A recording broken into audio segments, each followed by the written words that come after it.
Good evening. I want to thank you for being so humble and nice, considerate to come out here and listen to what I have to say. But what I have to say is mine. It was never mine. It's ours. I never believed that I would find myself in front of an audience having to talk about a subject that we all once knew. A subject that is as old as creation. And if you want to see what I'm talking about, we have to just take a look at the zoo. The zookeeper doesn't feed the gorilla the food of the polar bear. Am I right? So how come we eat the food of everybody?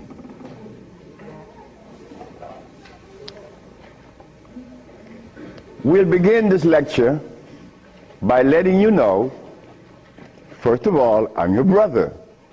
No more, no less than you. I can't be smarter than you. That's impossible. We have the same amount of brain cells. So how was I privileged to be navigated to this information? I don't know. I don't even question myself. I just like to live. As a little boy, I hated school. That is the truth. I didn't go to school. I didn't like school. I didn't like to comb my hair. I didn't like a whole lot of things. I didn't like money. I was 12 years of age. I was Seventh-day Adventist. Corby Brown. We left that afternoon from the church. It was the 13th Sabbath. I said, Kirby, how did you like the lecture? I didn't. I said, why you didn't, Kirby? Because they talk about Solomon.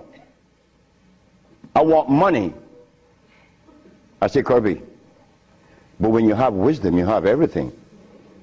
Well, I don't know what wisdom is now, nor then, but I knew that money was not my pursuit. Kirby said, I want money. We were 12 years of age, 1945. I'm 72 years of age now. In 1994, a young man by the name of Tom Flowers came to me and said, guess who is coming tomorrow? I said, who? Kirby Brown. I said, well, if I remember correctly, Kirby said when we were 12 that he wanted money. I hope he made millions of dollars. I don't have any millions. I don't even have $1,000. But you don't.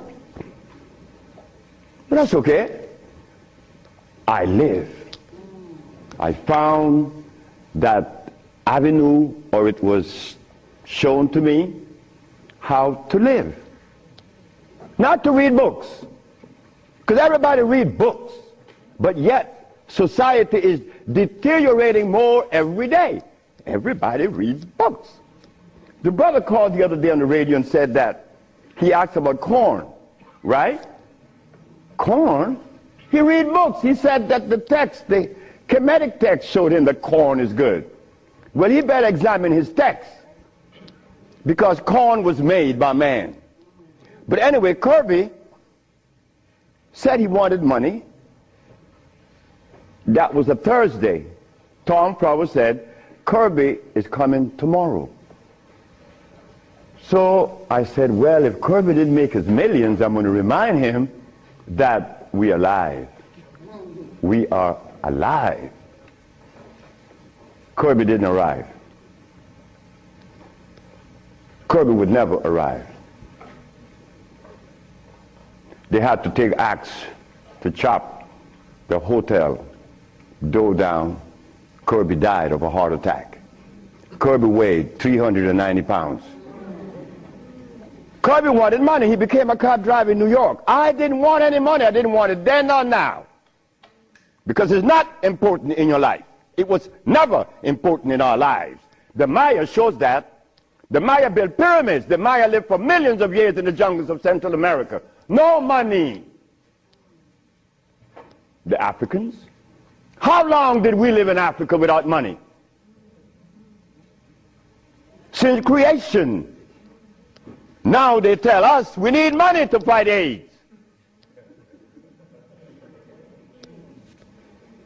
Brothers and sisters, we are at a deficit, a tremendous deficit, a deficit that if we do not pay attention, I'm glad I did.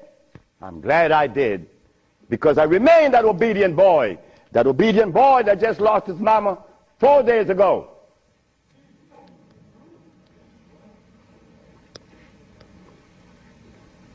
I listen.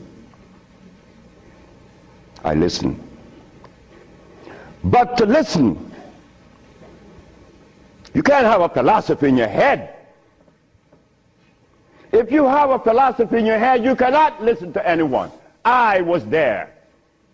I was a Seventh-day Adventist. I listened to no one but those things that came from the church. Well, if I was to listen to the church today, the Seventh-day Adventists, I'd be eating tofu. I'll be sick. You see? I'll be eating tofu. If I had gone to school, I would have become a medical scientist. I wouldn't have been able to cure AIDS, because they do not. They don't cure AIDS. If I had listened to all of the philosophies of Europe, I would have never been able to find the answer to the cure of diseases.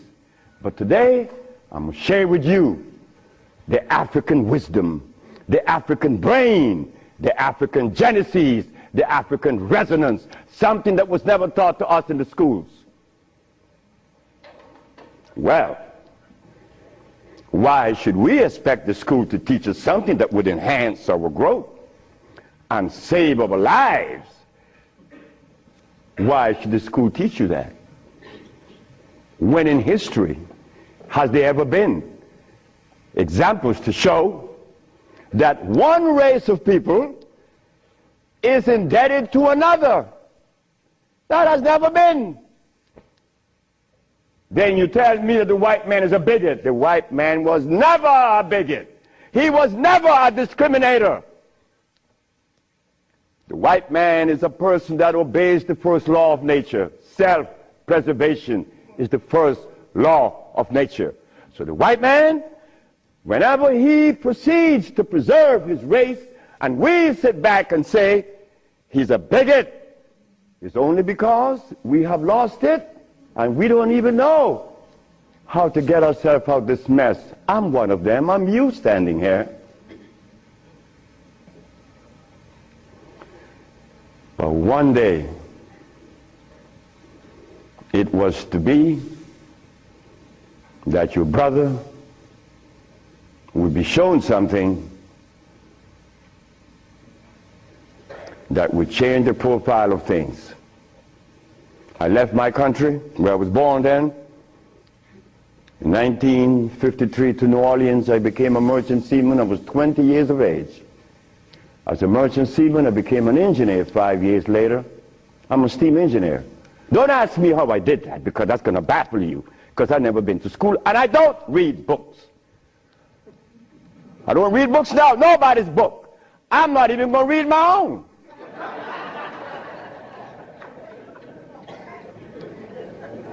Because all the book readers come to me asking me, how did you cure AIDS?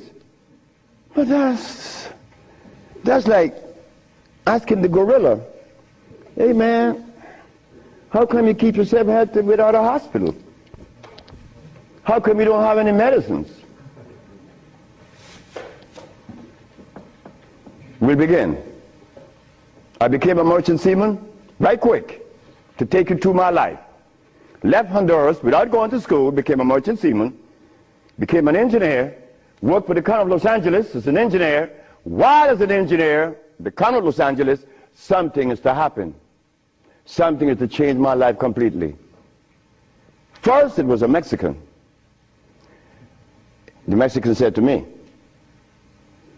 "You're dying." I said, "I know." "How do you know?" "Because I fell out going to the bathroom on Sunday afternoon, and I didn't reach the bathroom. I got up off the floor. Something must have happened between there and the bathroom."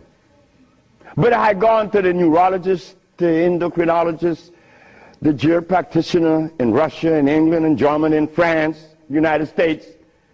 And they were people that knows what it is about. They had the great big books on medical science. But my asthma and my diabetes, my impotence was kicking. What happened to the books? They read books. All the physicians that treated this boy read books of all kinds. Nothing happened. I goes to Mexico, and the Mexican have a goat in his house. Every 5 words it was bad, bad. And I'm looking around. The Mexican said, "The goat bothering you?" I said, "No." "You're dying because you are disobedient."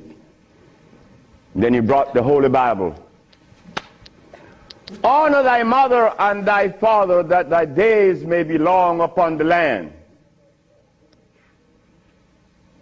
That's in the Bible, isn't it? But how could we honor our mother and our fathers when we don't even know what they were about? You don't tell that to an elephant, to honor his mother, because when he's born, he follows his mother and watch what his mother eats. Do you and I know what our mothers ate in Africa? We don't know, yet we dialogue. We dialogue on this level of intelligence because I know Plato, I know Aristotle, I know all about Diogenes, but you don't know what your mama ate. So everything that you talk about means absolutely nothing. So you see where they have us at a deficit? That's why we need each other's. Now, when I became an engineer, the Mexican said, "Stop eating. Don't eat anything." For how long? 3 months. I said, "Are you crazy?" He said, "No, you nuts." You ask me if I'm crazy. You've been eating garbage for 30 years. You've been eating garbage. And I'm going to remove the garbage for 90 days, and you ask me if I'm crazy. What was I eating? Hog maws, chitlin, neck bones, crackling bread, Lawn in New Orleans.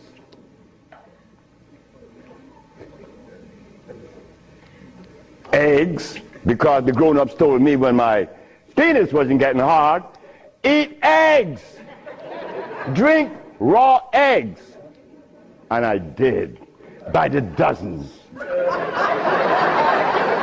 And nothing happened. The Mexican said, "Don't worry about it, don't eat." 90 days later, I was no longer impotent, no longer diabetic, no longer asthmatic, no longer with glasses on my eyes, and this stomach hair was 42.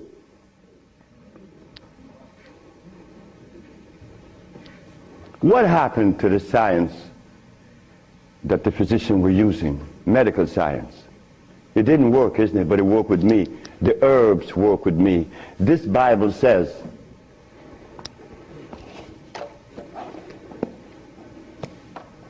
in the book of Revelation, it says 22 verse, and the first chapter, it talks about the herbs for medicine. Am I right? Well, ladies and gentlemen, what could have happened to us that when my brother, who was a preacher for 30 years, was sick, and instead of going to God's medicine, he went to the physician to get a chemical in his arm. My brother died 21 years ago. I'm not a preacher. I would never be a preacher. I told that to my mother. She wanted me to be the preacher. I said, "No, no, no, no, no, no. That would be the last thing that I would consider." She said, "Why?" I said, "Because I want to live truth. Even if it kills me, I'm going to live truth." And truth is, the Bible says that the herbs are for the healing of the nations. But the preacher, when he gets sick, he go get a chemical. What is the message he's sending to God? Come on, just be fruitful. Let us be truthful today. If never again in our life, let us be that today. Why do we go to see the doctor to give us a chemical when the Bible says the herbs are for the healing? Why do we go? Well, you're going to soon find out. That's what affected me then and probably affecting me now to a great degree. More than I would ever realize. Because remember, I want to go to the blackboard.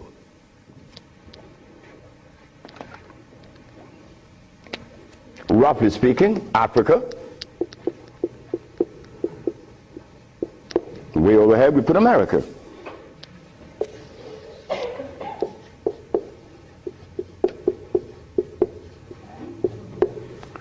They are 4,500 miles.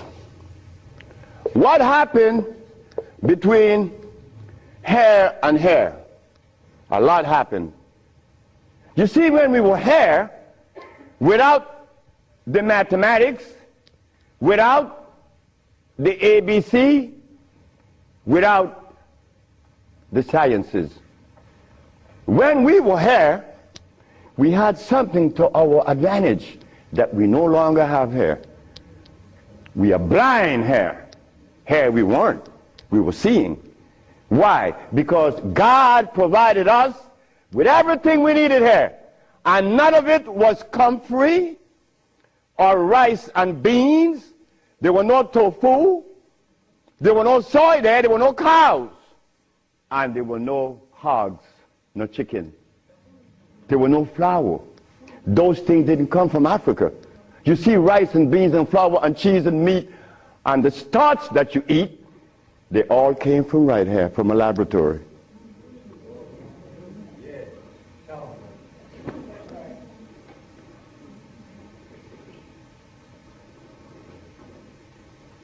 Now, for us to eat, you have to have in your big skull the understanding of biochemistry.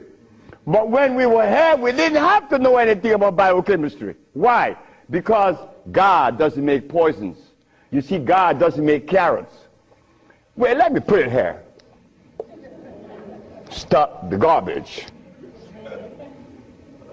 Anytime someone tells you that tofu is good for you, that someone that just gave that information to you has one eye open. But he's confident that when he tells you to eat carrots and you drink it, you have both closed. So a one-eyed man is king where everybody's blind. But the one that recommends the tofu is only half seeing. He's blind. He got one eye open only. But he doesn't know it. Example. Before we get into the real lecture, pull this out. This is how people take privileges on us. They don't care about us. They bring us information that, oh God, that's why the rest of the world laugh at us. Because they know that we have both eyes closed. Here it is. Moringa.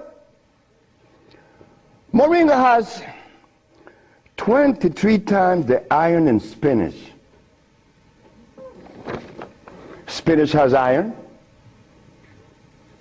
No, because spinach, let me take my time because there's a whole lot of information. I don't want to jog it up. Anything that has a pH of 7 plus is alkali.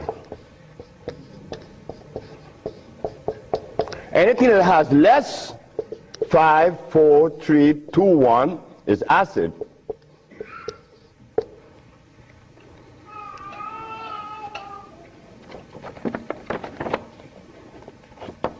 Spinach.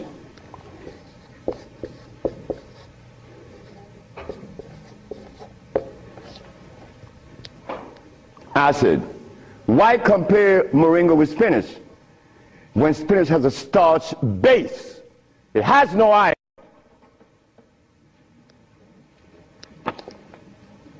7 times the calcium in milk. Milk has calcium. Well, I stopped drinking milk 42 years ago, and I could fall on my knees. You drink milk with moringa, because they said to mix it with milk and some pages hair, you're not going to fall on your knees at 73. You're going to leave your knees down there. 11 times vitamin A that you find in carrots. Carrots has vitamin A. Carrots belongs on the acid side of life.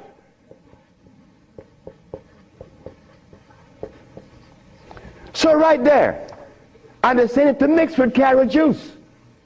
Why would they do that?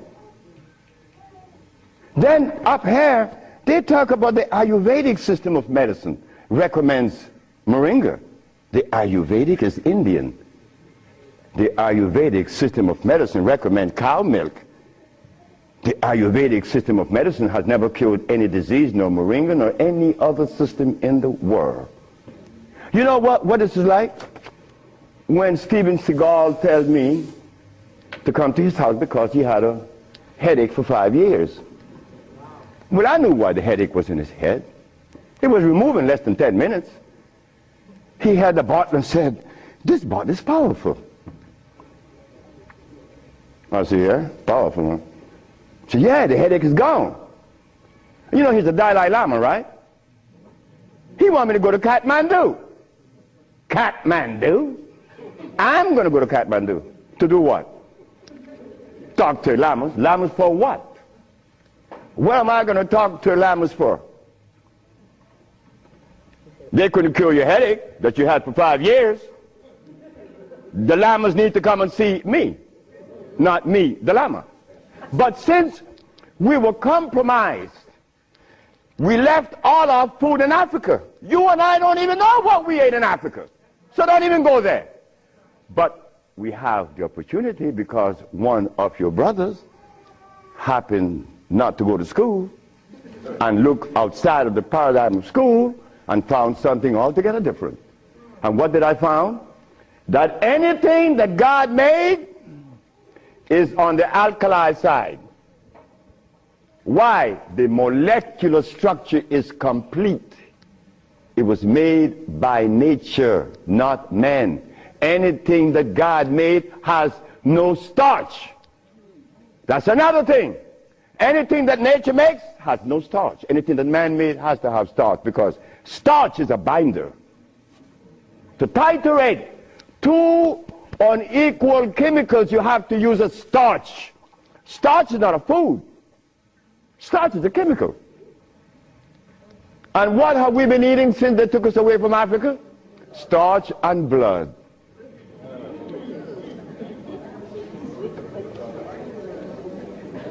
Starch and blood. We didn't eat blood in Africa. Gorilla doesn't eat blood. He eats leaves and berries.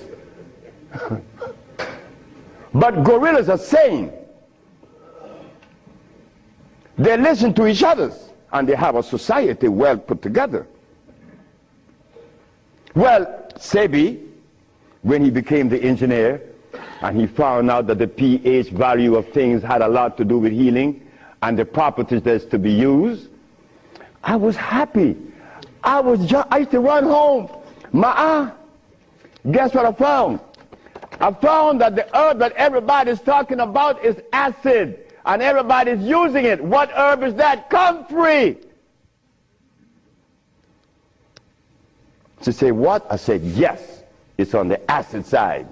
And so is rose hips, enchirecia. What about golden seal? That's right, golden seal was made. It's like the stick that you put in your mouth. They call what? What they call it? The chew stick. What they call it? Liquid stick. Everybody have liquid stick in the mouth, right? But liquid stick was made. It has 50 times more sugar than does sugar itself. It has glycerinic acid. You see, we didn't have to study biochemistry in Africa because everything we had there was on the alkali side, so we could eat anything. But when they brought us here, you know, put some clothes on now. And after they put the clothes on you, come here, boy, you got to get in front of this classroom. You have to learn this ABC stuff. But hold it now. Gorilla doesn't take the cubs to be trained by polar bears. Gorillas train her own cubs. The gorilla way. But no, you and I, our parents couldn't do better. They had to take us to the school because they wanted to save us, you know, protect us, because that's mother. Mother doesn't want child to suffer.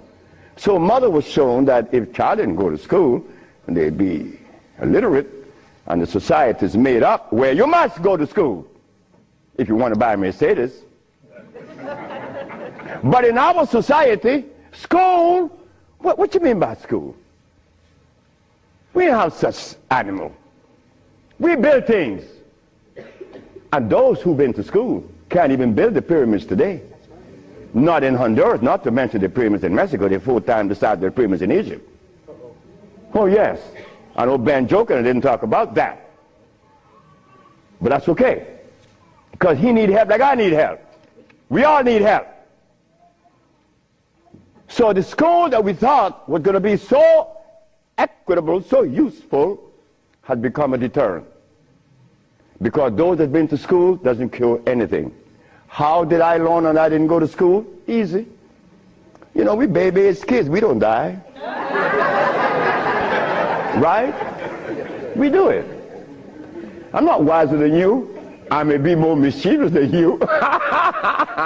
I know that because I do some mischievousness that you would not believe. But anyway, as an engineer, I went to work one night and I began to test herbs. And I began to see that all the herbs that you guys are using are acid, every single last one of them, except for burdock, yellow dock. They're natural herbs. And the other one, which is the red clover, that's a natural herb. You know, they're alkali. They're very good. So I began by compounding herbs from all over the world. And lo and behold, a blind man was killed named Mr. Fredericks. Then the Japanese, Fred Takashita's wife, was killed of endometriosis. She had a baby. She was never supposed to have a baby. It's a white lady from Utah. My boss brought his daughter and his brother with ulcers. They were killed. The boss came to me one afternoon and said, "So you're going to leave me?" I said, "Yep." He said, "You're going to leave me? On your resume, you said that you didn't go to school. And the only reason why I hired you is that I was curious to find out how could a man have an engineer license, never been to school. I wanted you to fail. But instead, you did something that is extraordinary. Are all black people like you?" I say, "Brett Howell," his name is Brett Howell. "Are all black people like me?" I say, "I'm the dumbest." "Yes, they're all like me and more powerful than me." "Well, how come they're not doing what you're doing? You killed the blind man. You killed my daughter's ulcers. Could they do that?" I said, "They could do it better than you, than me. But why aren't they doing it? Because they're afraid of you. I'm not afraid of God. I'm not afraid of the devil. I'm not afraid of anything, especially you. Because I don't live in fear." So I say, "Brett Howell, the black man of America is afraid of you white people because you guys made him afraid of you. And you should not feel good about that. It's not about me hating white people, loving black or hating black. It's about understanding. Nobody's going to help us but us. Nobody in this world, whether white, black, Chinese, or Arab, could help us it's impossible for them to help us. Why? Because they don't know us. They don't have our genetic predisposition. Look, as a Christian, I used to eat pork. Of course I eat pork, and I love it. But as a Muslim, I eat lamb, which is 10 times worse than pork.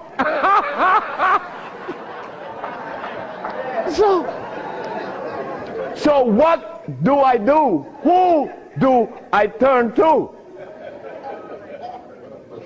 So after I quit my job, the boss said, wait just a minute, because I think you're crazy. You're leaving your job as a steam engineer in 1980, when herbs in 1980, I'm making $2,900 a month.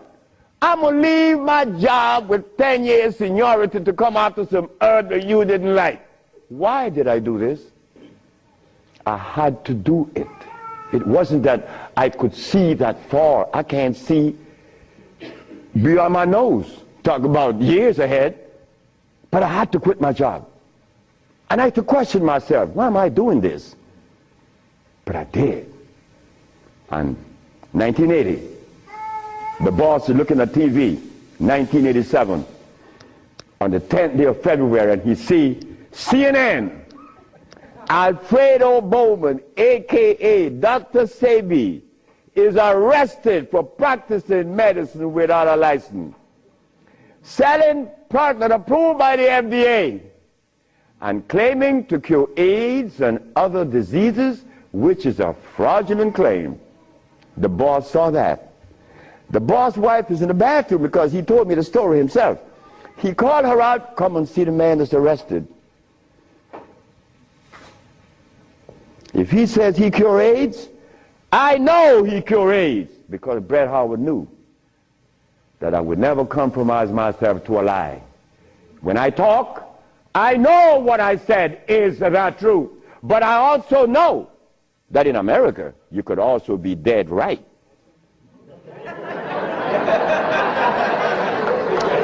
But it doesn't matter. It does not matter. I'm 73 already. They kill me tomorrow, it's all over with. I rather reach 73. My brother, who was a preacher, he only got to 50. But I stuck with you, the black woman. That was my success. You, the black woman. I always kept my eyes on you. Nobody else, not the maid, because I'm one. We don't do nothing. We can't do anything. We need you. Because it is you that held our hand. It is you that breastfed us. My mother breastfed me for only 4 years. But that was sufficient.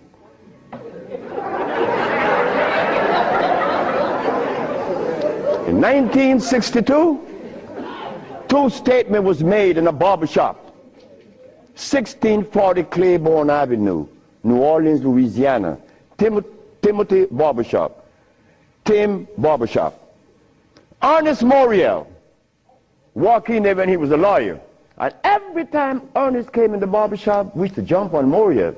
I mean, we used to kick him around the place. Moriel said, you see you niggas?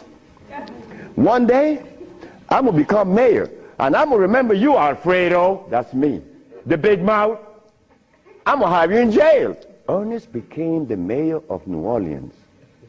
I was in Los Angeles, and the most hurting thing in my life was when I heard that Moriel had passed with asthma, a disease that I used to suffer with, that I was cured of in Mexico, and that I have addressed so many times. Moriel died. Ernest Moriel. Then another statement was made by me in that same barbershop.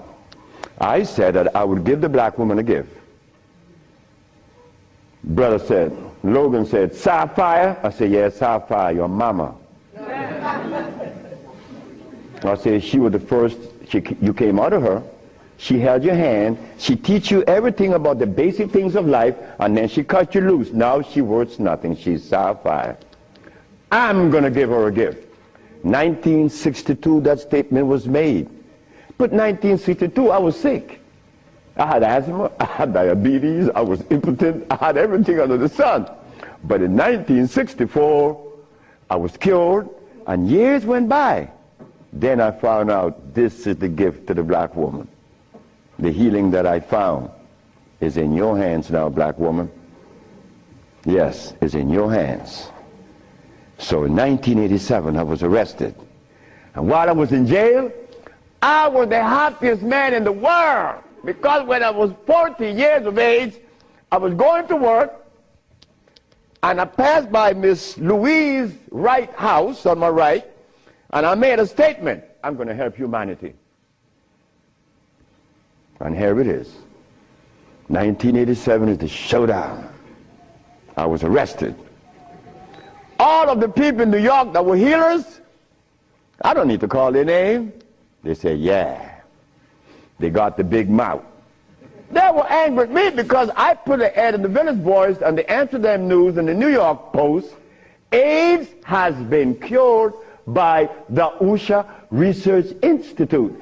And we specialize in cures for leukemia, sickle cell, impotence, blindness, cancer, and others. Well, after all, I did it. Shouldn't I advertise it?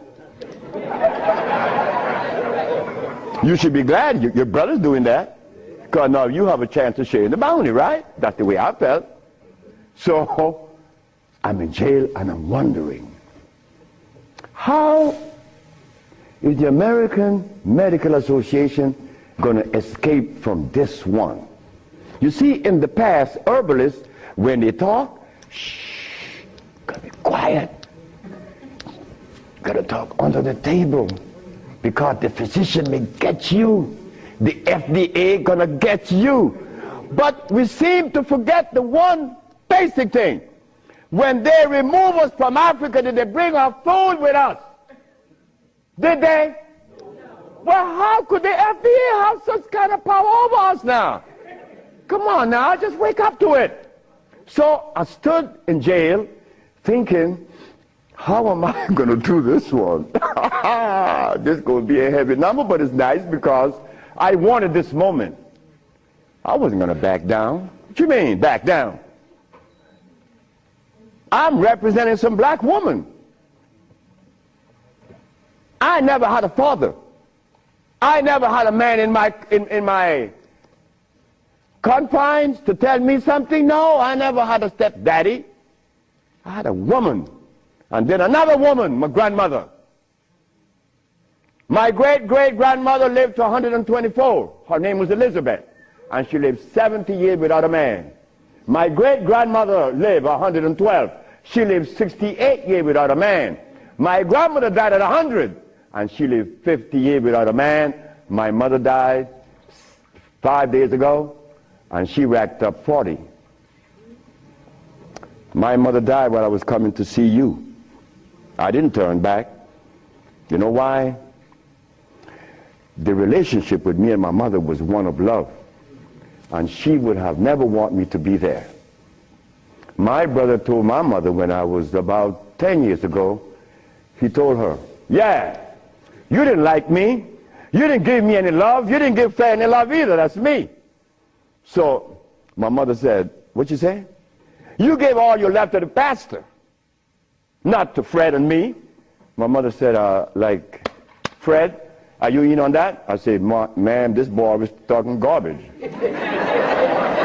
See, he told me he's serious. I'm never serious. I don't know what it is to be serious. I hear men talk about seriousness. Well, I don't know what you do with that. But my mama said, raise your hand up and open your fingers. Which finger would you elect to take off of your hand? I said, none. She said, thank you. My mother turned to my brother and said, you said that I didn't give Fred any love. Fred, you wanted my love? I said, nope. Didn't want it.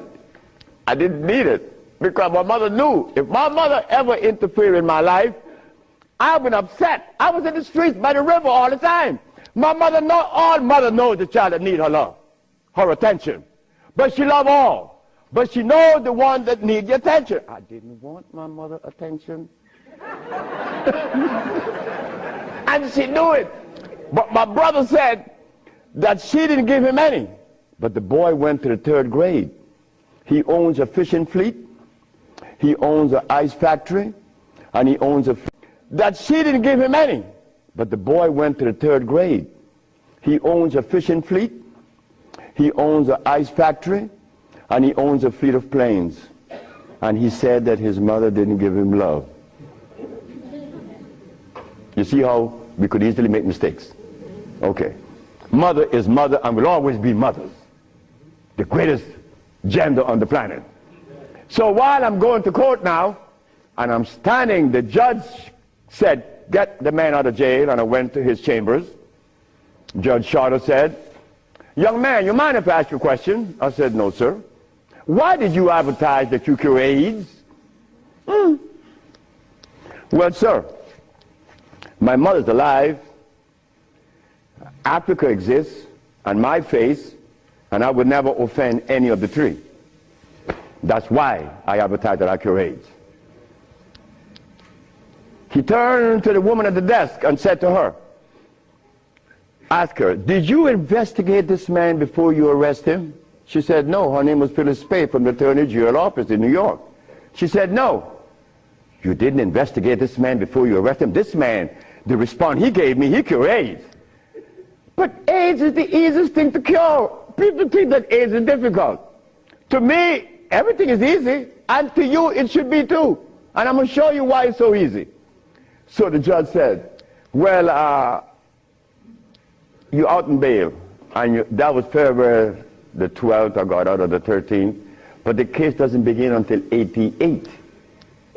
September. I have a year and 8 months.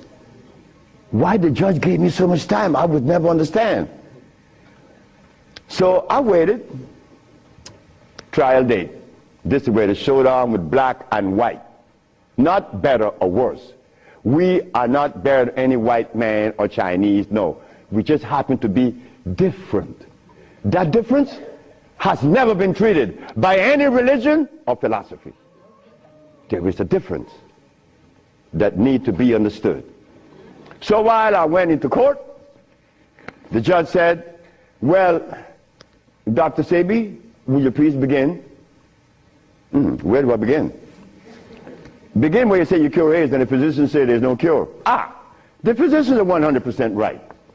There is no cure for AIDS or any other disease. The judge said, just a minute. There's a contradiction here. The newspaper says that you cure AIDS. Then you agreeing with the physicians. That's a contradiction. No, it's not. When you're limited, it is. But when you leave out the box, it isn't. She said, help me. She said, of course. The physician take the position that there is no cure for AIDS or any other disease, and the physician are 100% right, according to their philosophy and their perspective. Their medicine didn't show them a cure. So how could they say that there is a cure? But the perspective that prepared me, there is cure for AIDS and every other disease. Oh my God, when I said that, the physician jumped up. Your Honor, Dr. Victor Herbert said, Your Honor, what other perspective could there be? After all, you know, this patent on us, the FDA has a patent on us. You cannot talk. The FDA talk, you shut up. Oh yeah? Well, I'm going to find out. So, the judge said, what perspective is yours? Dr. Victor Herbert, Dr. Bonanno, and Dr. Christopher said, how could there be another? I said, there is another, Your Honor. And what is the other? The African bioelectric cell food. I've never heard of such a thing. That's what the physician said. He had never heard of the African bioelectric cell food. I said, of course. But we have to remind the good physician that he have not heard of a whole lot of other things. But that doesn't deny the existence of the African biomineral electric cell food. What is it? Okay. The allopathic claim that there are multiple diseases. The African biomineral balance negate that position. There's only one disease, never been two. The allopathic claim that to treat the multiple disease you must use a chemical, which is violating God. Right? The African biobalance said no. It's a nutritional approach, electric food. Your Honor, I told you that this man was insane and unscientific. He said there's only one disease, but there's only one. Remember, I'm the boy that didn't go to school. I'm going to break things down to the least common denominator. When I was a steam engineer, I found out that in a machine, thermodynamics I'm talking about, or an automobile, the only thing that could cause this machine to go bad is what?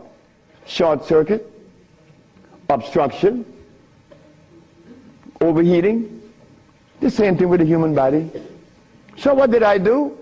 I put compounds together that would cleanse the human body of what? Of mucus.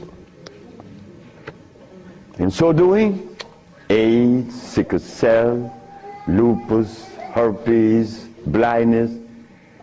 But it sounds too simple, right? Well, that's not my fault. They have complex things, and then they deal with the complexity. And boy, that's a job. But with us, on our journey from Africa to America, it was easy because the slave master had a ship and brought us over. But getting back to Africa, we get confounded. We can't go back now. We don't know how to go back. We better not even go back. Because when I tried to go back, this is what I did. My first trip with a passport was to Kenya. So I went to Kenya and they said, where your passport? I said, I have no passport. I said, I was taken away 500 years ago. I'm back.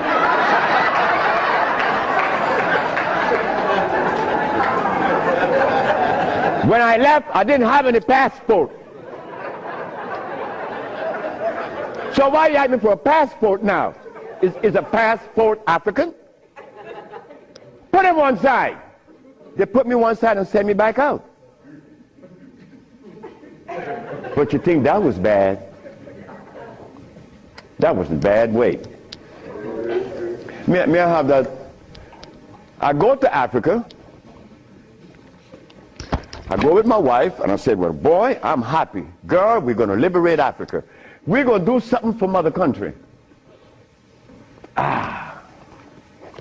I go and I saw Dr. Parinyatwa in Zimbabwe.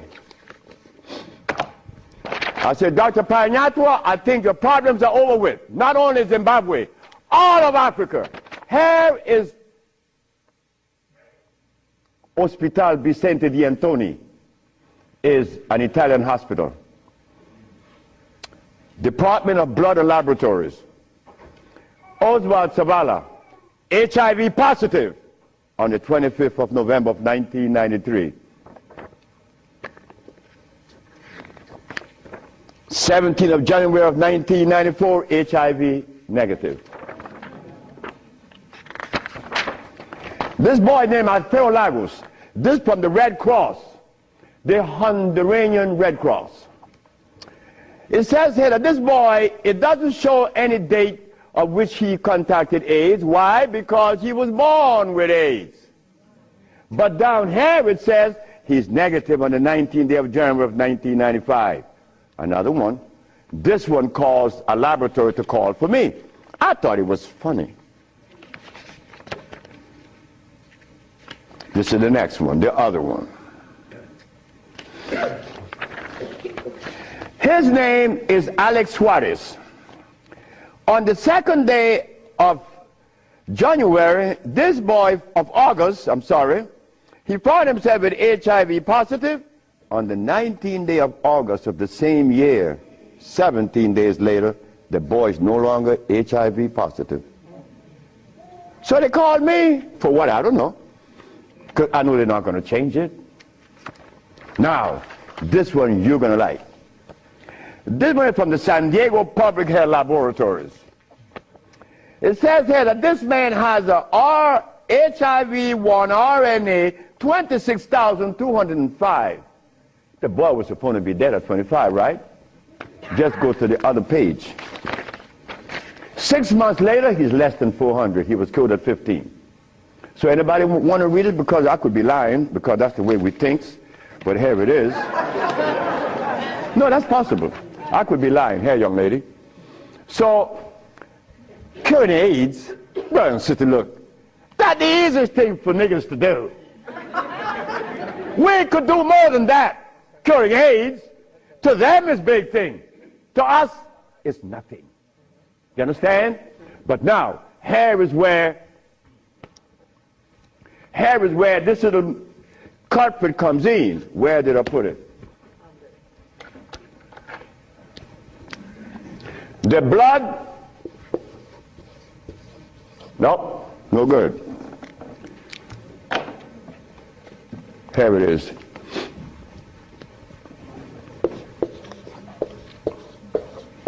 Blood and starch.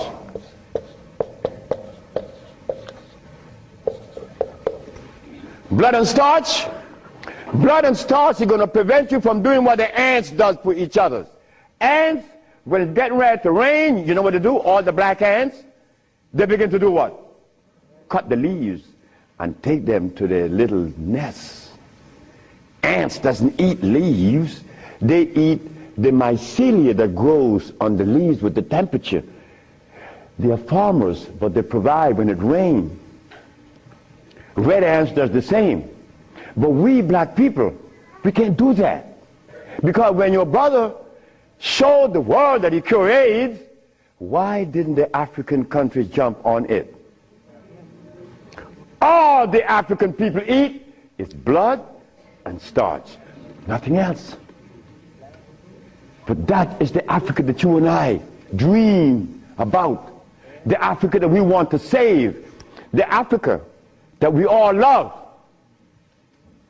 I found out that there is no president in Africa that is interested in the cure for AIDS. Not one. No, I'm sorry. Only one. I'm not going to name the country because I may jeopardize the country. Because the one thing I learned, that when you begin to talk favorable about a country or individual, they're going to soon get him. That is a fact.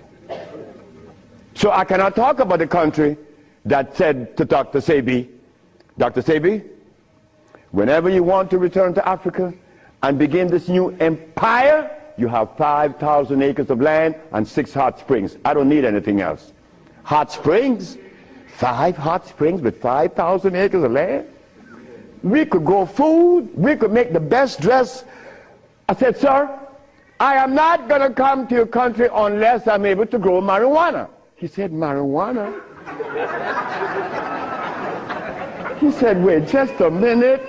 He said, I can't do that. I said, well, the compounds I've been giving your nephew that was autistic, that now is talking, was marijuana. And as for you is concerned, when I came here, you weren't walking. You were dying. Now you're running up the steps in the presidency. Yes, marijuana. That's a God's product. That's not cigarettes. You see what happened? My brother used to smoke cigarettes, but my brother didn't know that the tobacco that he was smoking was artificial. God didn't make that. But marijuana, God did make that. So it must have been a good reason why I was told in school that everything God made is good. Well, I know that. I live that. And I always will smoke it for as long as I live. Why? Because I have that right. I have that right. It's not everybody that uses it, from autism to arthritis, is cured, because everything that God made is good. So as I go to Africa, all happy,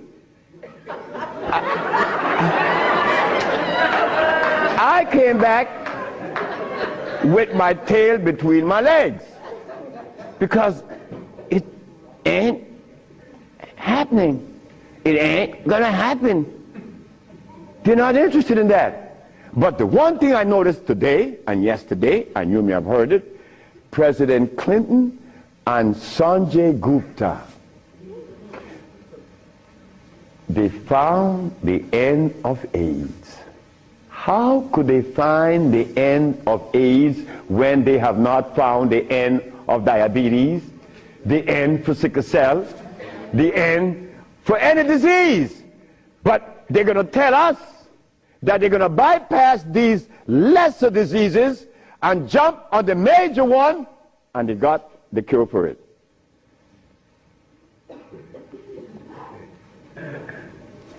I got documents to substantiate that I cure AIDS, right? So what's up? What's up? Well, I'm going to show you what's up. When I was in Zimbabwe, the Department of Health said, why do you come to us saying that you could help us? And your leaders in America didn't help you. My leaders in America? What do you mean by that? They mentioned Minister Farrakhan. I said, just a minute. I don't follow any man. I follow women. And I don't follow sick people. Because if I follow sick people, then I got to be sicker. I go to Brazil.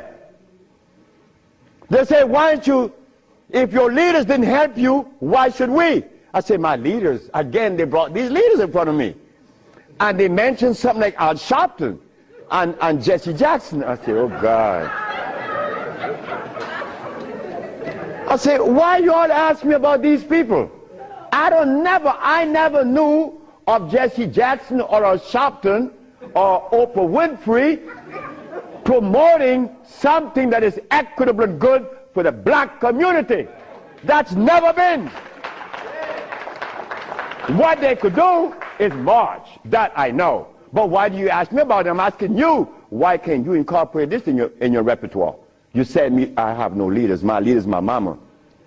The biggest testicles that anybody I've ever seen, they was on my mama.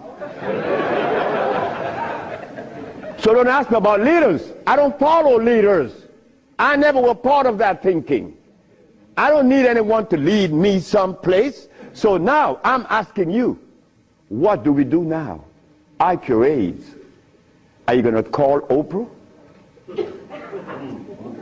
You don't need to. She could advertise 1 million pieces, broken pieces, right? But that's fine. But she cannot advertise the cure for humanity. But there's one little dude that got himself in trouble. And he was totally unaware of what was going to happen.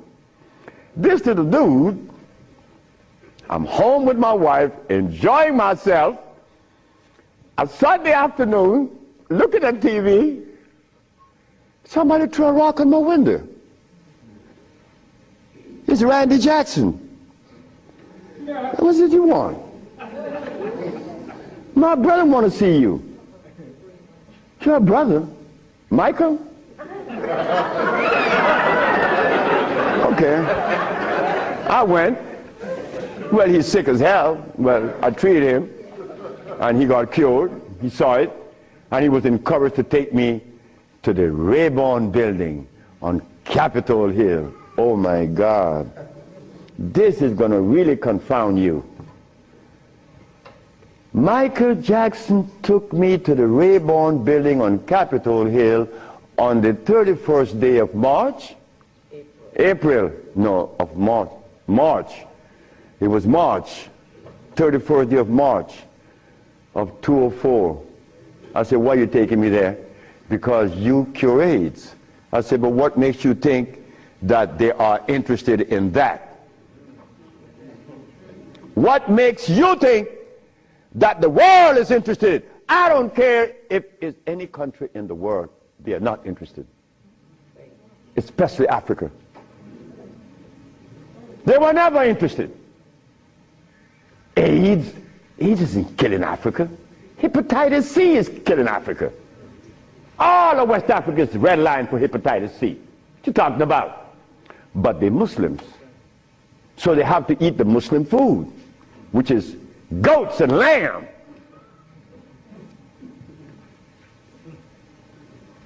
Go tell them that the Arabs play food, which is goats and lamb.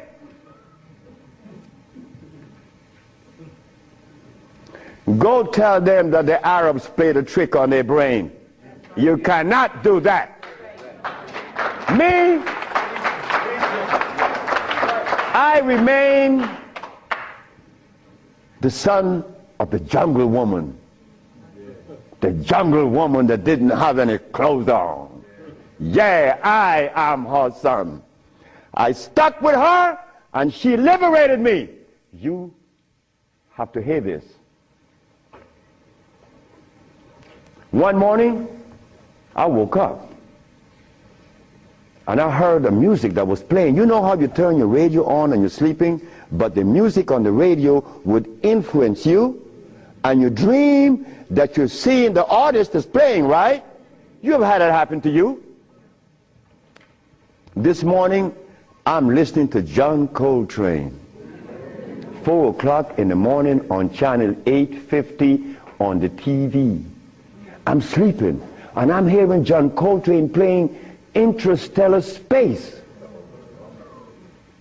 But then something was happening while this music was playing. I was looking at a black woman doing this from behind a tree. I woke up, and I didn't know how to interpret that dream.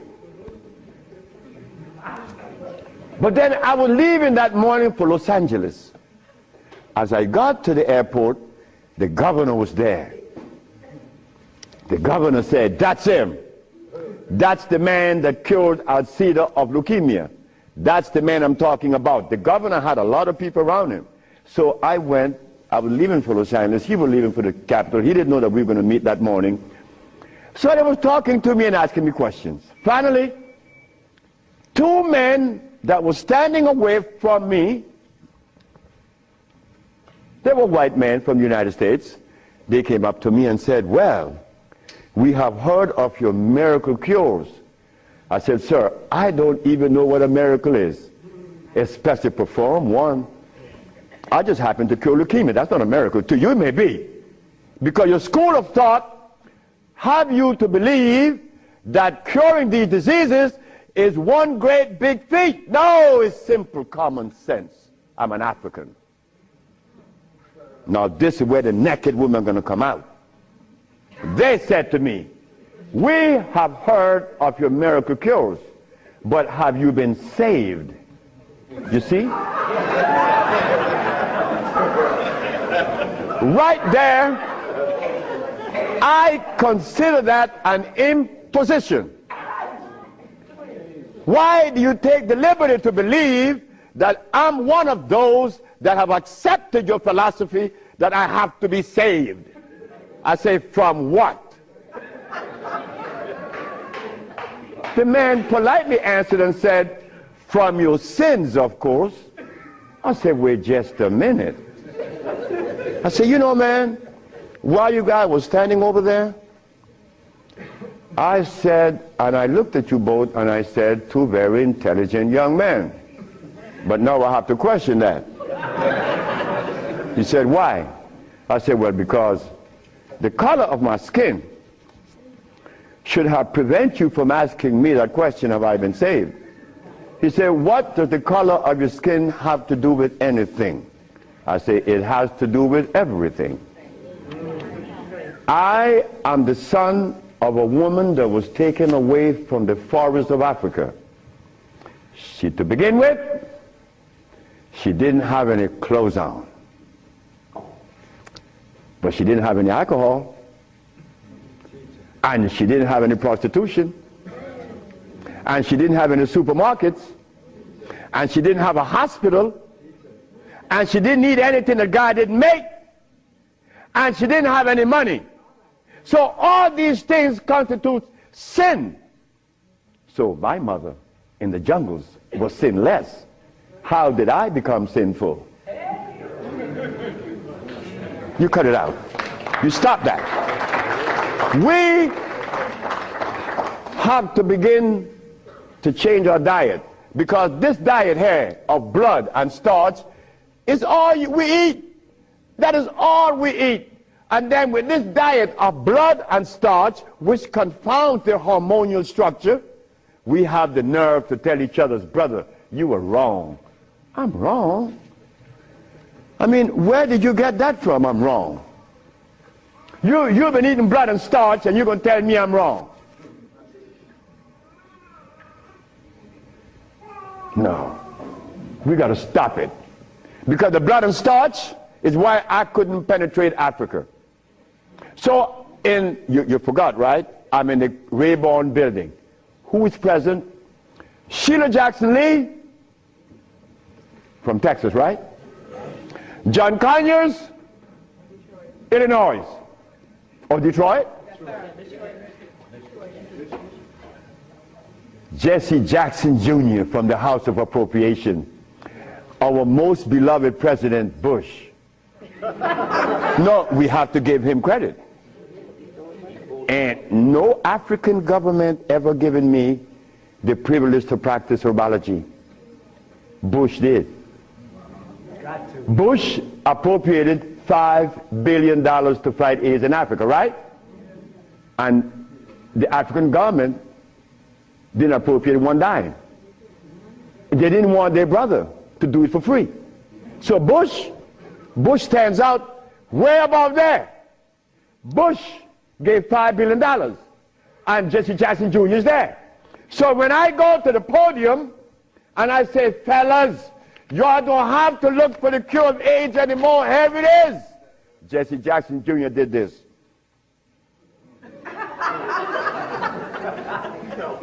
I said, I'm going to talk about this. I have to write about this in my book.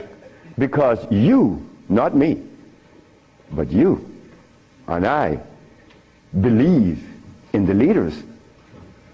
We hope that they could do something, right? Well, they had a chance. So 17 African ambassadors, only one came to me from Mali. The only man came to me and said, Dr. Sebi, I have to respect your position, and I appreciate your position. You have proven that you cure AIDS, and I would like for you to go to Mali. But that's not the country I was talking about previously. He just presented himself that day. But Jesse Jackson Jr. didn't tell you that I cure AIDS, right? He didn't tell his daddy either, isn't it? And Miss Sheila Jackson Lee didn't talk about it, right? And so did John Conyers. So who gives a damn? You see? But that's good. That's good. We don't need leaders, isn't it? So we're going to do it. Because we're doing it now. Because those black women I'm talking about, there's one sitting there. They are going to tell the world we cure AIDS. But last night, Clinton and Sanjay Gupta is on CNN talking about the end of AIDS. How about the end of sickle cell? How about the end of lupus? How about the end of herpes? How about the end of blindness? They didn't find those, but they find the end of AIDS. How is that possible? Are we going to buy that too? Are we going to let them continue to say that there is no cure for AIDS when your brother is curing it? So we are guilty.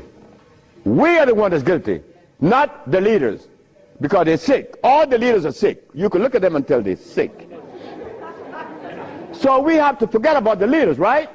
So which animal in the forest follows a male? None, right? They all follow females. So how did we begin to follow males? I mean, that was the most, look, the one thing I wanted in my life was a woman laying by me as my significant other or my wife, that she didn't have a God or a devil in her brain. That woman is sitting there. Because I could not have a woman laying by me and she worshiping something else. I mean nothing to her. No, you worship you. That's who you worship. That's who we worship in the forest. And we were doing quite well because none of us, her children, could talk about how long did our parents live in the forest of Africa. You don't know. For millions of years since creation. Did we have money? We live a perpetual vacation. Now I gotta wear this stupid suit on. When I didn't have to wear any clothes. But now just to live, I have to have a $15,000 suit on, a $5,000 shoes. I have to have all kind of stuff on me. And then I qualify. I qualify. Do you have a master's degree? Man, I didn't go to school. Oh, put him aside.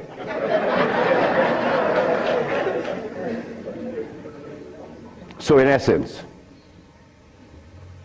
there's no one on this planet that is interested in the cure for any disease. None of the leaders, none of those who were talking, they are not interested. It was simple. It was understanding that is alkalinity that cures, not acidity. And any healer that comes to you with these things, like adding carrots, like moringa, it says here, one of the things that I are careful with, it says here, if you add carrot juice with it, it's going to help you. But just a minute, carrot was made by some dude in Holland. It's very acid. So this moringa knows that you have both eyes closed, so I could sell you anything. We don't want that anymore. We don't want to tell stories anymore. We don't want to protect the stories anymore. But you see what happened? When you have been healing or call yourself a healer for 20 or 30 years using comfrey and rose hips and recommending tofu, and someone come on the set and says that you may not be quite right, man, you get off there. You begin to get crazy. You begin to go crazy in that person because you have invested 30 years and people know you, and now you can't turn back and say, I was wrong. Well, I was wrong. And it was one little lady, 94 years of age, named Mrs. Holloman. I was along with the rest of the healers. I was reading these books by Jethro Kloss, Alma Hutchins, Indian Herbology of North America, Myers, Christopher, also this other named Shooks. And they all have calcium in it, so I had to believe that, right? And I went to Mrs. Holloman and said, Mrs. Holloman, you got to drink carrot juice. She said, sit down, boy. I think you're crazy. I think you're out of your mind. I'm 94 years of age. I don't wear glasses. I don't need you to come and tell me to drink carrot juice because I know that carrot is a poison.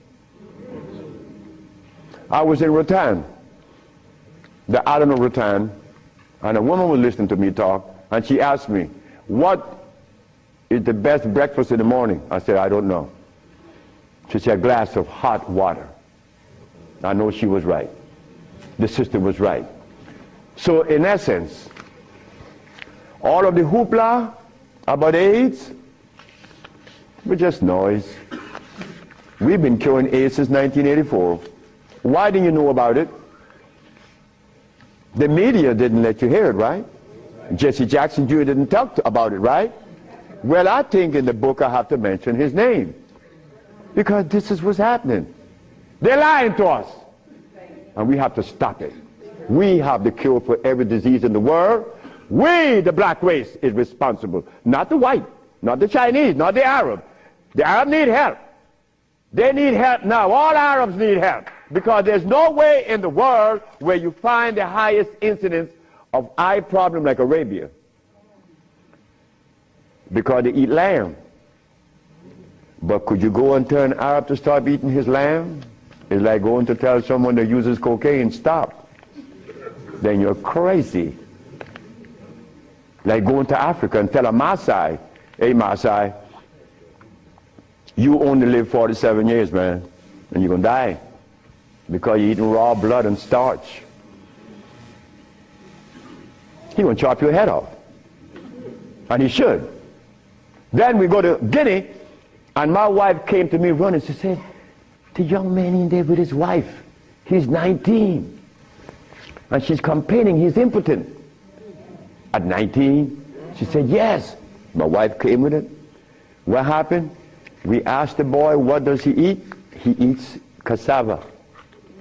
Cassava.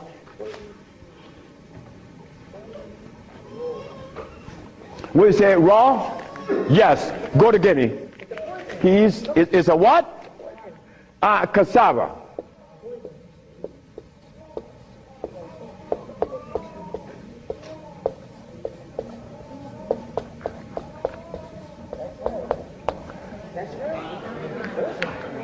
I want you to go to any African country and tell them, no, just ask them, please, why do you eat cassava? Oh, this is African. This is from history. Hey, African, I know you've been bamboozled too, because cassava is not a product of nature, nor of Africa. Cassava is a starch that needs the aid of a man to grow it.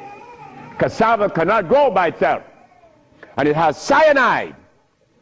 But the cyanide has already affected the brain. He cannot think for himself. It's like talking to a Haitian or a Brazilian. In fact, the only country that I have ever visited that have people dark like me, but nobody in Brazil is black. Brazil.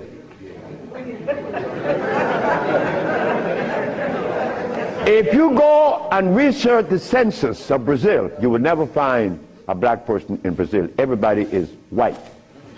That is how much they have offended us, that we hate the very image that God made.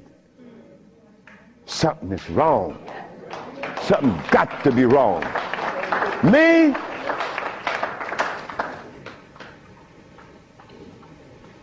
I was a very good Christian, and a very good Muslim, a very good Buddha. And I wanted to join the, well, I don't want to mention it, but anyway, I was a good everything. But what I found, that they were feeding me the wrong food, and I had to deny all of them because they feed us garbage. There isn't a religion in the world that have fed the black race in America or anywhere in the world the food that is consistent with their cellular predisposition. So if you, my religion, is feeding me the wrong food, then what is the message you are sending? It's like putting gasoline in a diesel car. You would not get to South Philly.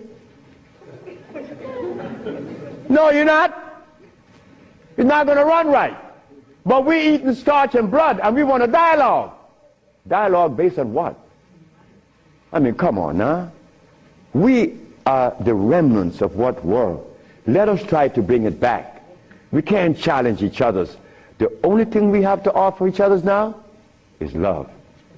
But to get to that point, a sister told me the other day, because I made a statement in the church, a brave woman stood up and asked me, Dr. Sebi,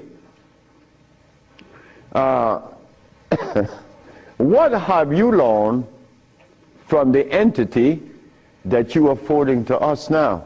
What have you learned from it? I learned to kiss everybody's butt. And I meant that. It came out that way in the church.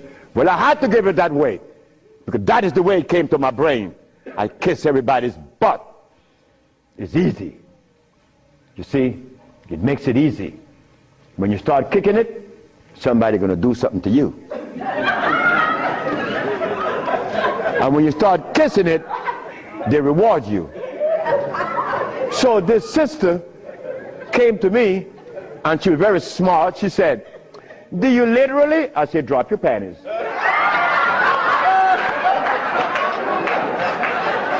Well, I came out of a woman's vagina, I could kiss her rear end. That's easy, isn't it? Is it easy?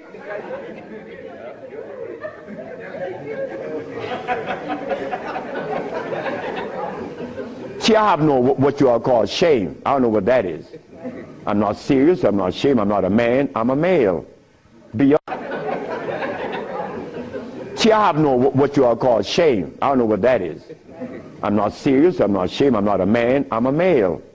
Beyond that, I don't know. You guys are men, I'm a male, I stay there. It's easy. So brothers and sisters, look, the deal is this.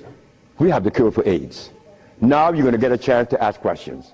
So ladies and gentlemen, I want you to ask whatever question comes to your brain. Feel free to ask. I mean, please, don't you hesitate. Don't you feel that you have to restrict yourself. I know Brother Adis is here. He may ask a few. I'm glad to see the brother. You know, Brother Adis is a brother I've been knowing for years. Stand up, brother. When I saw the brother the other day, I was very encouraged because the brother looks good. Yes, sir. I appreciate the brother. The brother looks good. The brother, I remember him on Sultan and Kwasi in New York. I would hope that Kwasi would come. And a bunch of other brothers. It was a bunch of us brothers. We were in love. New York was, look, we were in love. There was a love that we used to share that was so nice, so warm. But none of us, or all of us, understood that we couldn't follow anybody. Because if you start following one, you have to dislike the other group. But I'm a black man, I have to love everybody. I have to love Muslims, I have to love Buddhists, I have to love Christians. So if I have to love everybody, then I'm going to make it easy. I ain't joining nobody. Because I have to love everybody anyway. So it makes it easy. So now we go to the question. The sister and then you, another, yes. Good afternoon. Is it necessary to circumcise the male child? Again, sit down. The sister asked, is it necessary to circumcise the boy, the male child? Well, who started that? Europeans. Who, my last little girl was born, I said, I told her mother, if this child is born and I'm not here,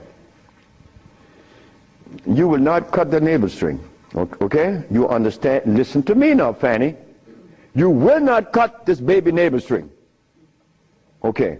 And I'm going to tell you how to do it. When the baby's born, you put the baby on your chest and let the baby suck your breast. The placenta is going to come right out. You put the placenta in a bowl and put some flowers on it. Keep the navel string attached to the baby until the placenta. 4 days later, it falls off the baby. You throw away everything. No cutting, no stress. No, it isn't necessary to circumcise, because I was never circumcised. It was you. Next. I've been treated by you before and was very successful with it. But I'm a backslider and I want to know what is the cure for AIDS so I can get back on track. She said that I treated her before and that she was cured, but something happened. I don't know. She wanted to get back on track. And the next question about how do I cure AIDS? Well, I have a daughter now that's 21, and she's the key to beautiful things.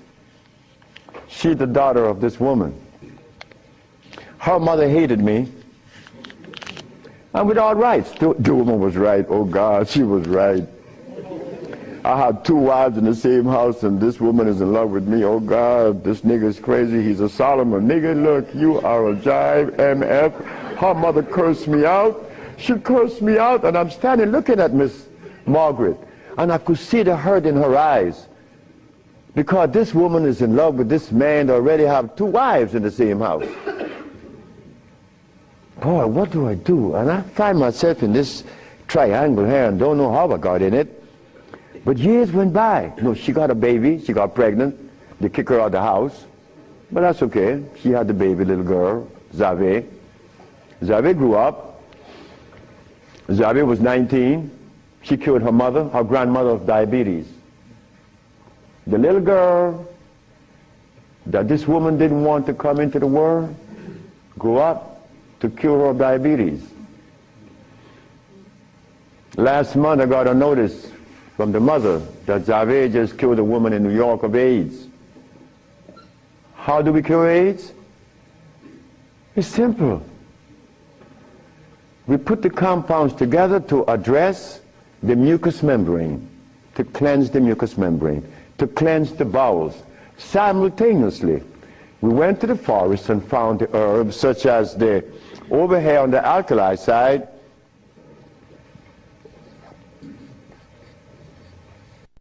sarsaparilla is an herb that has the highest concentrate of iron. Fluorine, iron.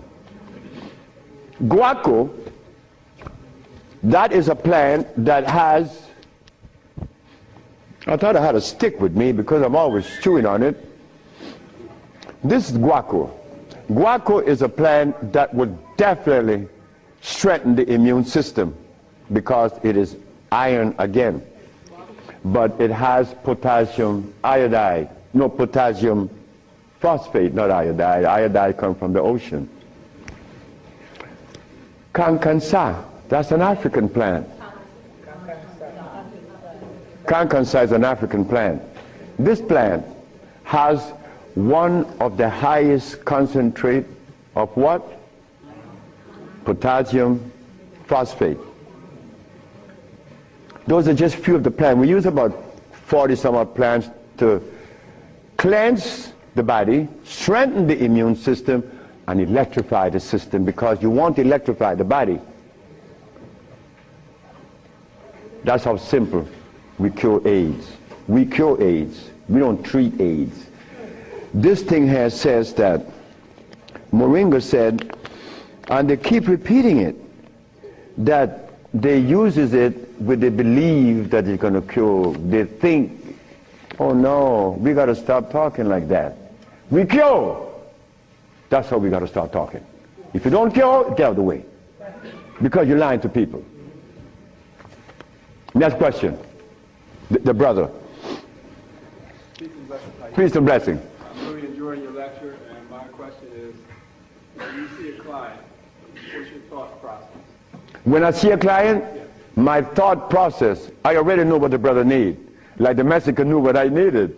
The Mexican said, you're dying because you have disobeyed. Without, unconsciously you disobeyed.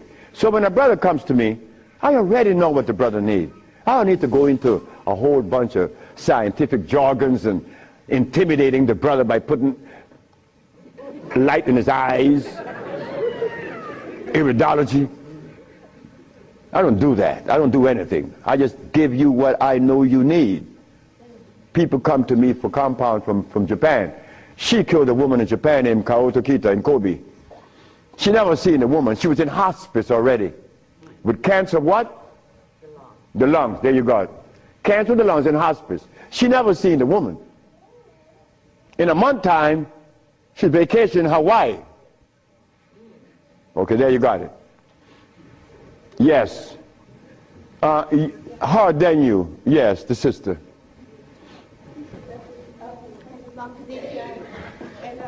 I have a sister who she was diagnosed with Alzheimer's, and she's been in my care for 2 years. I do have her on a fresh food diet, all organic foods, all raw foods, and I'm seeing a big improvement. But I feel as though she needs some other things. And what else can I do to help her? Alzheimer's. She has Alzheimer's, yes, sir. Okay, Alzheimer's. That's a brain problem, right? Remember what I said? There's only one disease?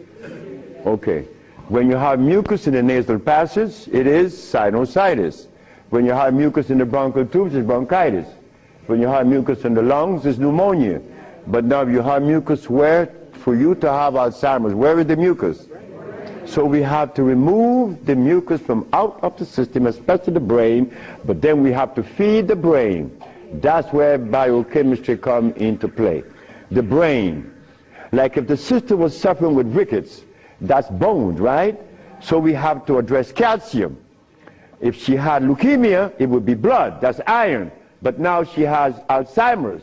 She has mucus in the brain, which prevents the brain from receiving what? Oxygen. Now, what is the brain composed of? Copper and carbon. That is what produces electricity. Copper and carbon. It's simple. Copper and carbon produces electricity. You go to an electrical plant, and all you're going to see is a big wheel turning, and it's copper. But against the wheel are these carbon brushes, and the friction of the carbon and the copper produces the resonance they call electricity. Electricity is not fire, it is vibration. But when you short circuit it, it's become fire. So yes, we do have, but she must go to Honduras. What is her age approximately? What? Oh, she's young. She's young. She's very young. She could go to Honduras, and it would be fast. Why Honduras? Like sister went to Honduras with her husband, Linda, Richie, and her husband. She will see the improvement in days. Like the woman went down with a goiter.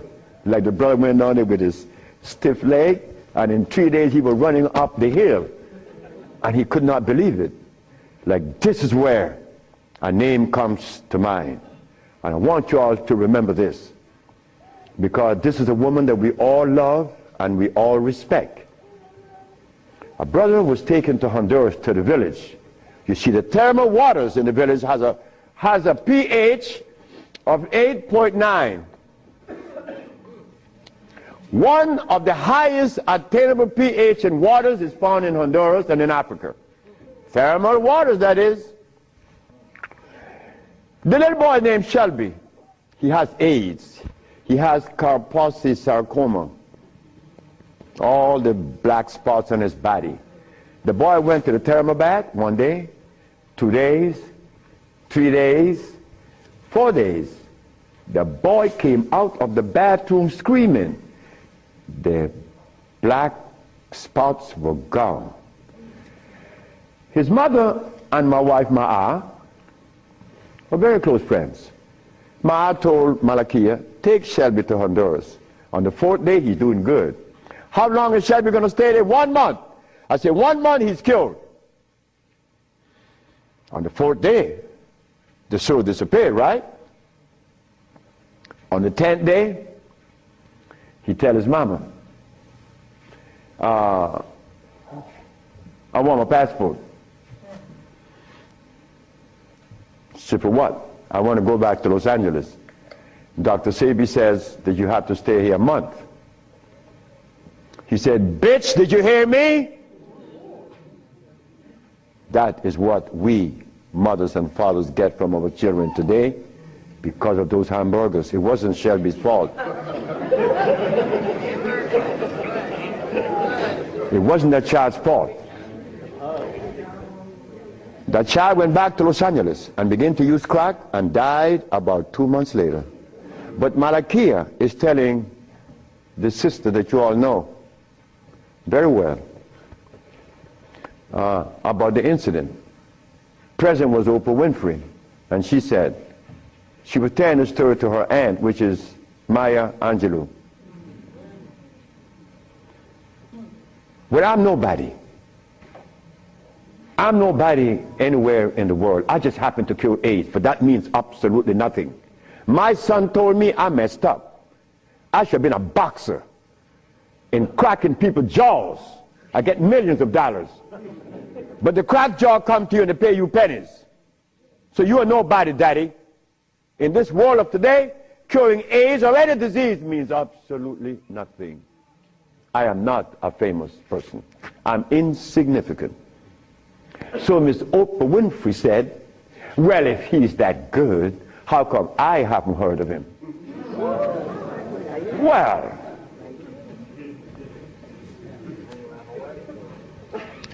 I'm not famous. Oprah Oprah. It's white. Oh.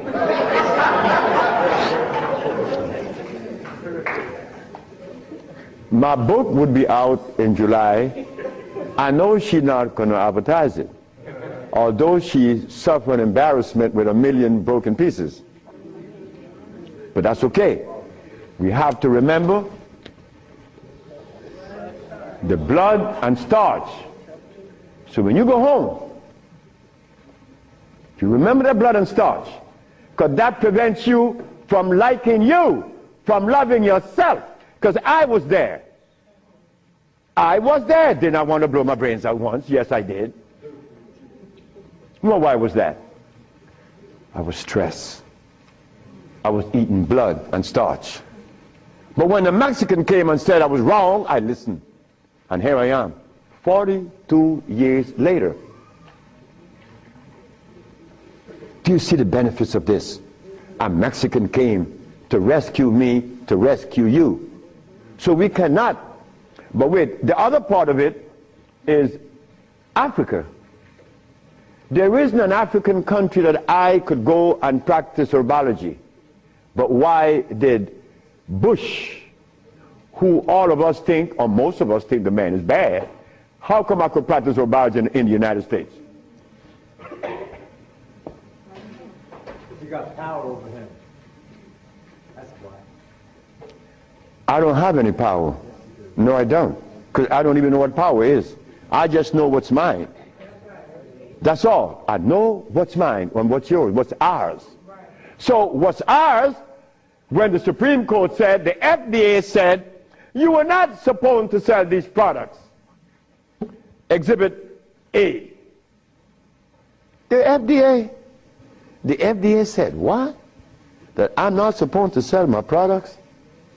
Well, maybe the FDA knows the food that is consistent with the African cellular predisposition.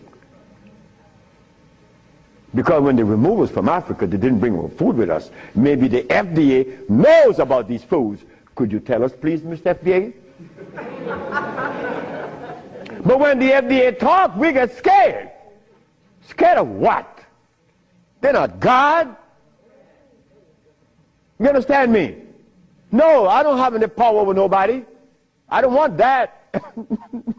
If you know what I like to do, you will know I don't want any power. the brother in the back. Hepatitis C. Yes, sir. Mr. Charles Fisher. Who is Charles Fisher? He was the manager for LL Cool J. That was my second case of hepatitis C. Yes. What is hepatitis C? The liver has been stressed. Right. Beyond. Hepatitis C is nothing. Maria Elena from San Pedro had cancer of the liver. Her mother and her aunt bought the black dress to bury her. The doctor sent her home to die. Maria Elena's sister saw a newspaper with me in it. She said, hey, there's a nigger down there in Jutiapa that got a big mouth that says he could do a bunch of stuff. And she came. 2 years have gone by. Maria Elena is healthier than her sister. Yes. What is hepatitis C? It's when the liver has got so toxic and loaded with what? With poison. Blood and starch. So we clean it, clean the body. Because you have to clean the intestines. You have to clean the liver. You have to clean the blood. Because all of these have been affected. Yes, brother, we have cured many of hepatitis C. So what herbs would you use, doctor? It's not an herb. It's a therapy. Therapy? It's a therapy that we have. Okay. I was so encouraged to, what's that, interferon. Interferon? Yeah, I was encouraged to be... Brother, interferon is something that's been on the set for 25 years, and I have been curing AIDS and sickle cell and lupus, herpes, blindness, and paralysis. Interferon doesn't do that. Interferon is a chemical that is derived from the penis of a brother. You know that, right? You know it. Yeah. That's not even right. Come on, the Bible says The Bible said the herbs are for the healing of the nation. The Bible didn't say anything about chemicals. Right? Okay. So now, we could tell the world, yes, we object. Oh, one more thing. One more thing is very important. Many of you have insurance companies, right? Insurances. And on that sheet, it says that they do not honor anyone that is not accredited physicians. Meaning that you are compelled to go to see a physician to give you his chemicals. But now, they are telling you that they are God. And that you have no other recourse. But let me tell you something. Yes, they have to honor us.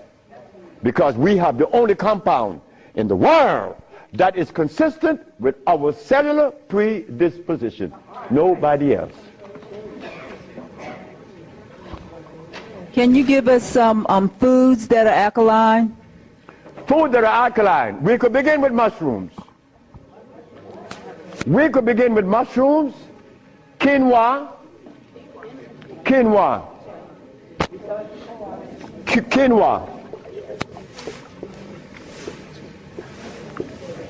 amaranth,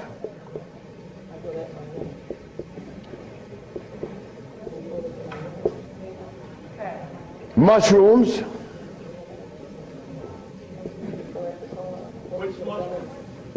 portobello, crimini, also oyster mushrooms. Many people are of the opinion that oyster mushrooms or mushrooms are fungus. What is a fungus? A fungus is something that grows on you and eats things up. Mushrooms are the product of mycelia. This is a network that nourishes. I have cured many diseases, psychological problems, with the Stropharia cubensis. So let me tell you something. Mushrooms are very good. They're high in potassium. Yes. And then the next, wait.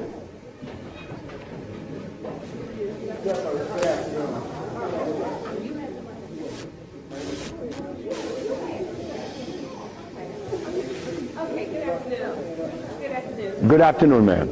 I know the blood and the starches, two of the things you said that we should get rid of. I'm working really hard. I've gotten rid of the blood. I'm having a hard time with the starch. I just needed an idea of some things too. To substitute. Yeah, substitute. Well, and one more question, water. I do the distill, but I hear a lot about, you know, drink spring, drink distill, which I do the distill a lot. Okay. About the starches, you could eat quinoa or amaranth. And also spelt. You could buy the spelt pasta. Spelt. You could buy spelt. I eat a lot of spelt. And you know something? I learned something lately, like I'm learning something every day. Because I don't know everything.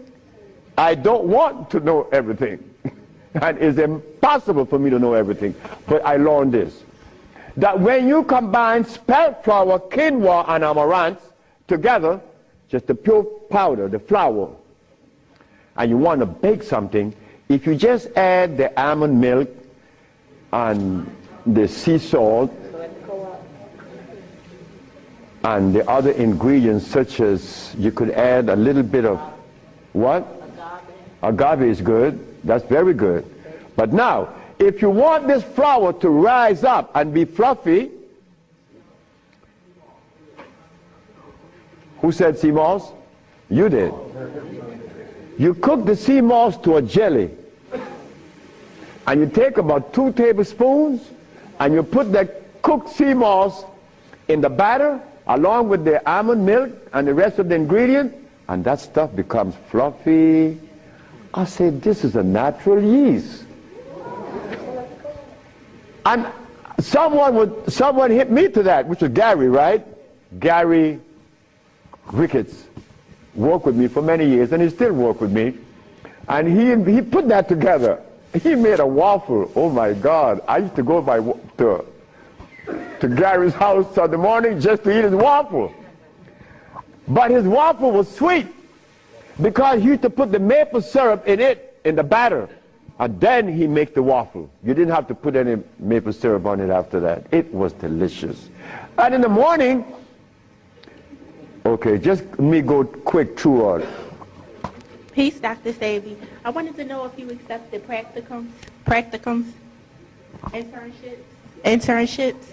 What's that? Internships, like practicums, to come and learn. Well, I came from Honduras, You come from Honduras? No, I want to practice. I want to know if I could have an internship.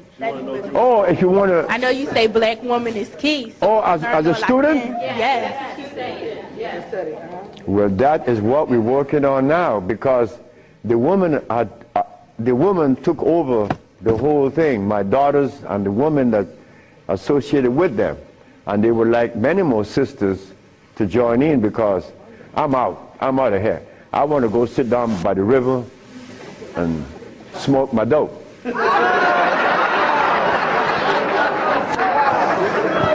can I get your information? What's that?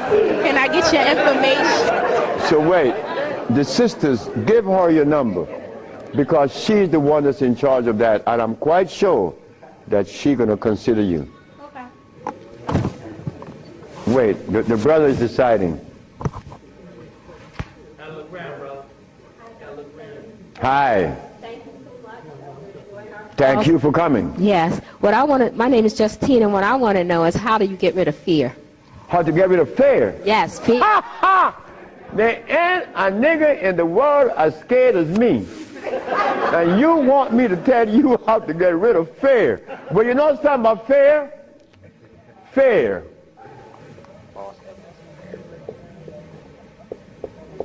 Fear is a natural occurrence. You don't get rid of fear. You understand fear.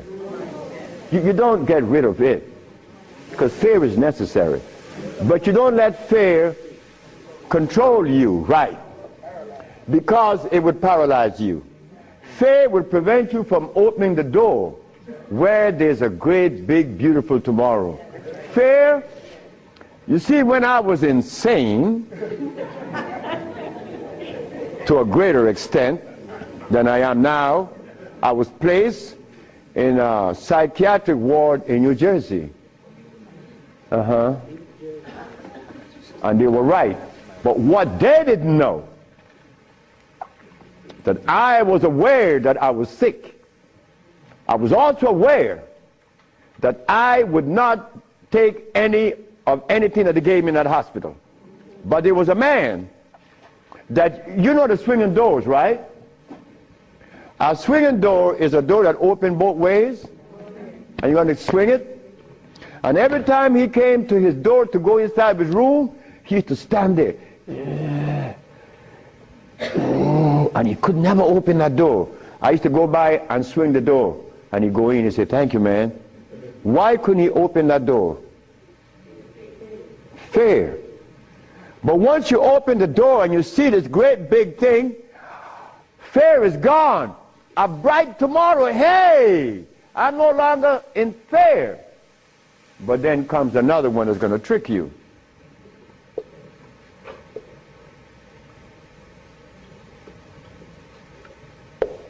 What that surety? Is E? All right. Surety. Surety make you do this. Yeah, I'm bad now, but there could be a quicksand there, and you're gone. So you learn that when you conquer fear, then you walk, but you test carefully. And if you conquer surety, then you go into the other one. And this time I'm going to really trick you. Power. Power gives you a freedom to execute, but not to violate. Because if you violate, even though you're in power, they will kill you. They did that to Nicolae Ceausescu, right? In Czechoslovakia. Because Nicolae Ceausescu wanted everyone to stop eating meat. Because he knew. But you don't change people overnight. They killed the man. Because he imposed some other laws on them that were cruel. He used to kill them too. So power has to be understood, not to be misused. Then if you survive power, then you get the last one that's going to get you.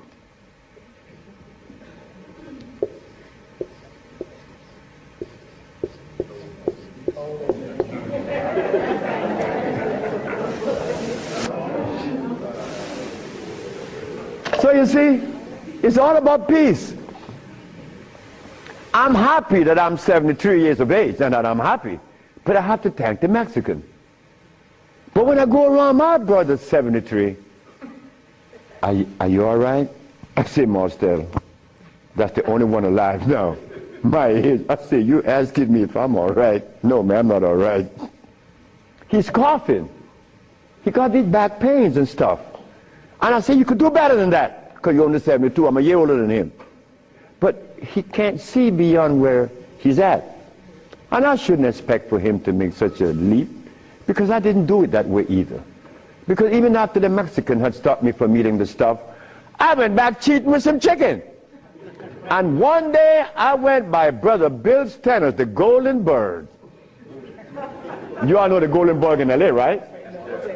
You remember that? And I bought some Golden Bird chicken. I ran home, and I look out the window. Nobody's coming. and take it outside and spray the house, because they had these 4 black women. They were nosy. These black women were nosy. They always go out. What you have? You open the refrigerator, looking all around. They must have seen something in me. But these 4 black women were the one that stopped me from lying. Stop eating that chicken, the last thing. But here I am. And I'm happy to say that here I am. Because I want all my brothers to say, here I am, at 80 or 90.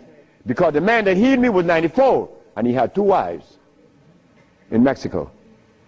He was healthy, wore no glasses, and he was always laughing. He said, look, before you leave, remember this.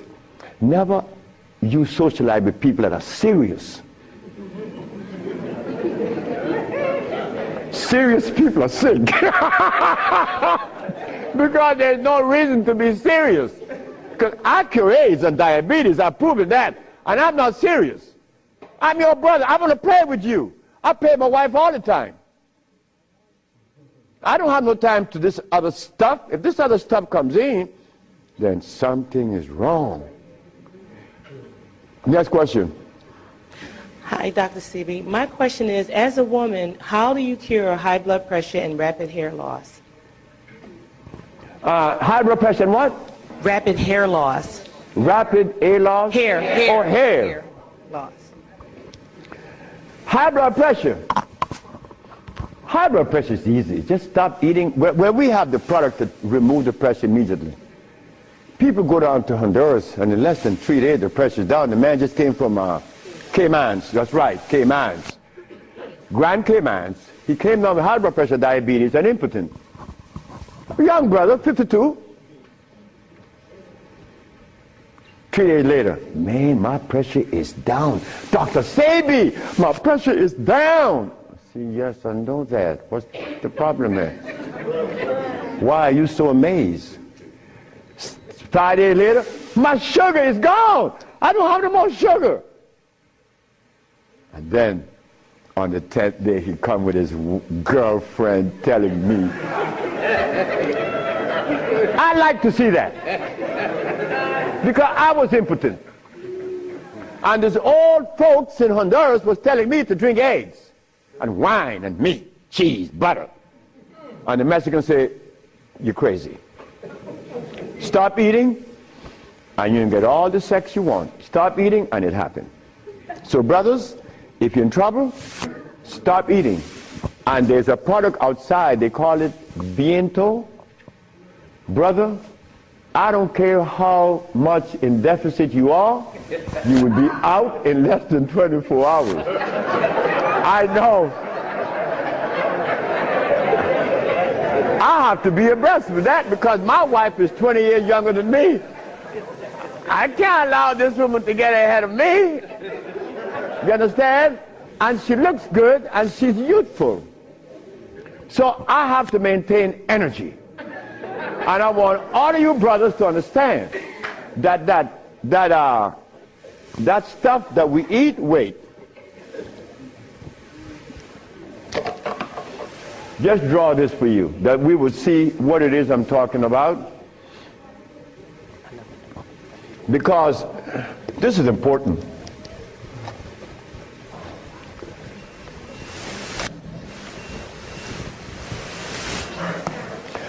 I recorded a man from the age of 15.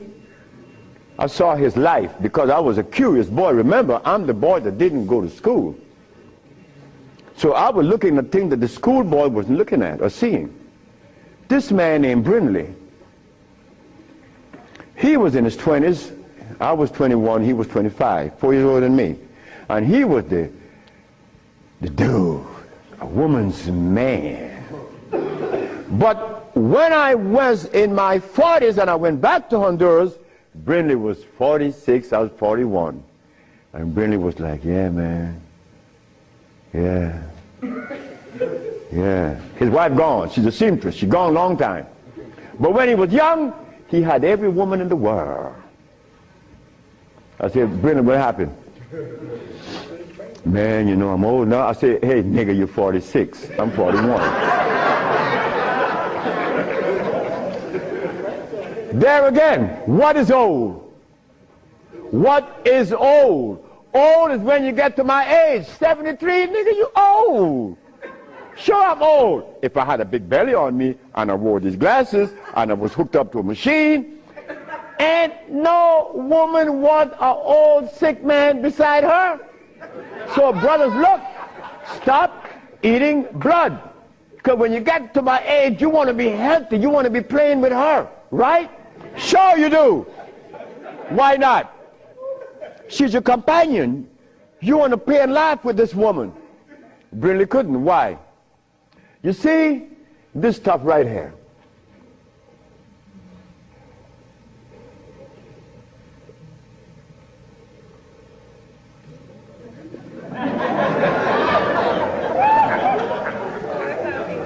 This is what a man plays his manhoodness with.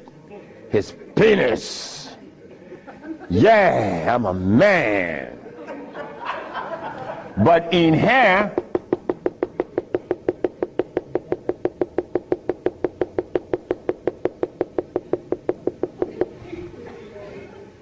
to keep this penis erected, these little orifices, they call veins and the rest, has to be opened for the blood to flow, or else